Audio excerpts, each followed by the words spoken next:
سلام بچه، چطورید؟ امروز اومدیم با یک ویدیو از شبیه ساز ترقه. برو بریم اول این ترقه رو امتحان بکنیم. این فکر نکنم صداش زیاد باشه. بله، دومی.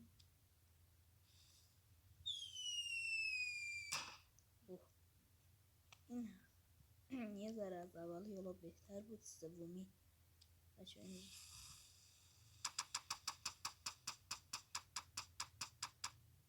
بیشتر قشنگ بود. بین یا راستی باشه، من یک یوتیوبر تازم. لطفاً ویدیومو لایک کنید چون تازه دارم ویدیو توی یوتیوب میزنم. لطفاً حمایت بکنید. خب اینم از این یکی ترقه. حالا اینو بریم. این فکر نکنم خوب بود. حالا بریم منور. بکنم اسمش بود منور. بله.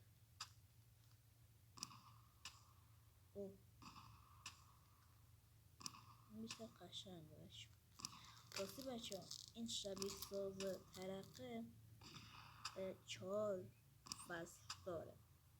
اگر دوست داشتید فصل دومش هم بریم حتما توی کامنت ها بگید یا ویدیو رو لایک کنید. لایکاش هم به بالای 10 تا برسون لطفا. خواهشم. این هم که فشفش هست. برو بریم.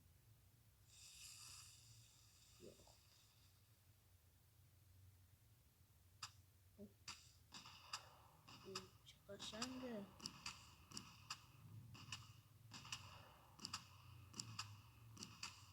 به نظر من این آخریه بیشتر قشنگه تا صدا اونو بخواد.